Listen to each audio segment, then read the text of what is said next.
Hello, this is Chef John from foodwishes.com with Cider-Braised Pork Shoulder. That's right, we're going to use hard apple cider to make soft, succulent pork. And while I think everybody would be interested in a recipe that's this easy and tastes this delicious, the people that I really want to pay attention to this are the folks that email me saying whenever they try to cook pork shoulder, it doesn't get tender. And my reply is always the same: that's impossible. So hopefully we're going to clear that up once and for all. Anyway, that is the plan. And to begin, what we'll do is take one large piece of pork shoulder and cut it up into a bunch of smaller pieces. So what I have here is about a 3-pound piece of boneless pork shoulder roast that my butcher had tied up with some string to make it look a little more roasty. And what we'll do is remove that and then look for any natural seams. Okay, you see how this kind of naturally splits open? That's where we'll make our first cut. And then once that's been accomplished, we'll start cutting this up into whatever size pieces we want. And your options here range from not at all, just leave it in one giant piece, all the way to cutting it up into tiny cubes. Okay, it really depends on what you want it to look and feel like, as well as how fast you want it to cook. But as you're about to see, notwithstanding 1 or 2 small rogue pieces, I'm going to leave mine in fairly large sections. I don't know, maybe like 3-inch size pieces? So I generally go through once, cutting it into some nice big pieces so I can see what I'm working with. And then depending on the size or shape, I'll break those down until I have what you sort of see here. And I believe I mentioned 3-inch pieces earlier, but please do not focus on any specific measurement, since when we use this low and slow cooking method, everything's going to get nice and tender, regardless of the exact shape and size. So just try to get those close. That's all we ask. And then what we'll do at this point is generously season those with kosher salt. And if we wanted to go for a thicker, stickier sauce, which I don't, we would also dust these with flour. But this time I decided to just go with salt, since I think that's going to work best for this particular sauce. That's basically going to be a reduced cider. But as usual, that's your decision. You are, after all, the you of what's really a stew. And then what we'll do once our pork is seasoned is brown it very well on both sides in some kind of heavy-bottom Dutch oven and a little bit of vegetable oil. And we'll do that over high heat.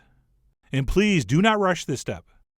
Okay, you definitely want to give it enough time to get a nice crust going. So that's what I did, and then I went ahead and flipped them over.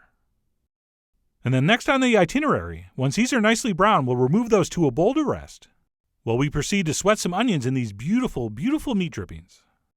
So we will go ahead and delete the meat, and toss in 1 large chopped onion, along with, of course, the traditional large pinch of salt, and a little bit of freshly ground black pepper.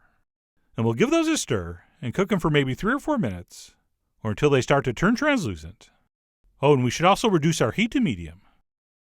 And by the way, whenever I use this white ceramic-coated Dutch oven, the bottom always looks like it's burning, but it's really not. Although we do have a nice dark brown caramelization, which, as many of you may know, is called a fond. And that's where a lot of the flavor and color of our sauce is going to come from. But anyway, what we'll do when our onions and pan look like this is toss in a handful of torn sage leaves. And yes, of course, freshly torn. And we will let those cook for just about a minute, stirring them a couple times to infuse our fat with their very pork-friendly aroma and flavor. At which point it's time to add the second most important ingredient, 1 bottle of hard cider.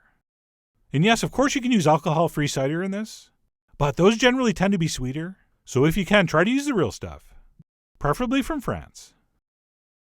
So we'll go ahead and pour in the entire bottle and give that a stir. And of course that's going to deglaze all that goodness off the bottom. And then what we'll do is put our heat back on high, because we want to bring this up to a boil. We also at this point want to add some apple cider vinegar, which is going to balance the sweetness of the cider and the richness of the pork. So we'll go ahead and stir that in.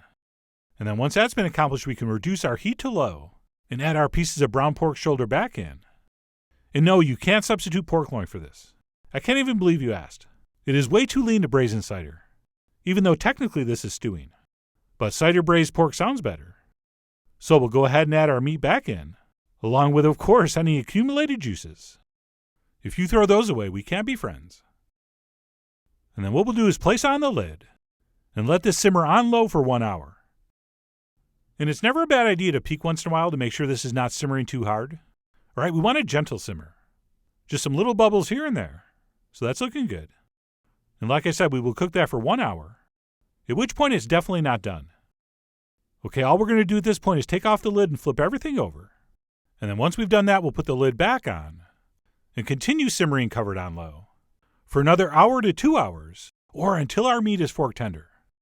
Okay, so all you people that say your pork mysteriously stays hard, listen to me now and hear me later. Do not stop cooking until your pork is tender, as tested with a fork. Okay, so give it the old poka. And if it still feels hard, let it cook. I mean, why would you stop before it's tender? It makes no sense. But mine was, and when yours is, we'll go ahead and remove that with a strainer to a bowl. We can also go ahead and put our heat back on high, as well as add a nice big spoon of creme fraiche, or a splash of heavy cream. But as almost always, the creme fraiche will taste a little better in my opinion. And we have a video showing you how to make it. It's actually pretty easy. So we'll go ahead and stir that in and bring this up to a boil on high. And then what we're going to do here is try to reduce this down by about half, or until it just starts to thicken up slightly. And as with all boiling sauces, if it contains fat, that's going to pool up on top. And if you want, you can skim that off. Okay, that's really your business. But I usually do skim off most of it. And like I said, we will let that reduce down until we have something that sort of looks like this. Which, by the way, is not going to be the final thickness, because we are going to put our pork back in and cook it a little more. And what I suggest doing before that, though, is giving the sauce a taste and adjusting with more salt if necessary, or even maybe a shake of cayenne like I did. And then, as I said, we'll go ahead and place our pork back in, and we'll go ahead and make sure it's nicely coated with what should be an amazing tasting sauce. And then what we'll do to finish this recipe off is let it continue simmering on low, tossing or basting it with the sauce occasionally, until we think it's perfect, meaning that our pork has been heated through and perfectly tender, as well as our sauce is reduced exactly as thick as we want it. Right, you can go all the way down to a glaze if you want, but I don't. Personally, I don't want something too thick. I basically just want it thick enough to coat the meat. So I probably let mine go for another 15 minutes or so, until I just couldn't stand waiting anymore, at which point I stopped and served it up. And this stuff is amazing on any kind of potato, pasta, or of course spätzle. But in a little plot twist, I went with buttered rice.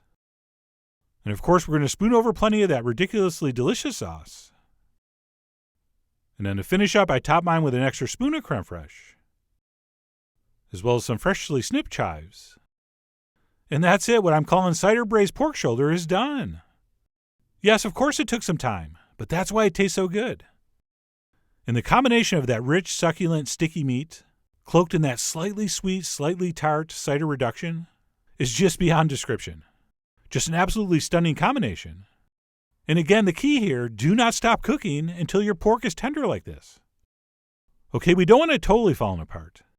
We're not trying to make pulled pork here, but it really should be soft and tender. And by the way, in case you're wondering, that beautiful vegetable is delicata squash, which I really should show you how to work with. It is very much underused and amazing. And I know it's not normal to get excited over squash, but I gotta tell you, this one's kind of exciting. So possibly stay tuned for that. But in the meantime, I really do hope you give this cider-braised pork shoulder a try soon. So head over to foodwishes.com for all the ingredient amounts and more info as usual. And as always, enjoy.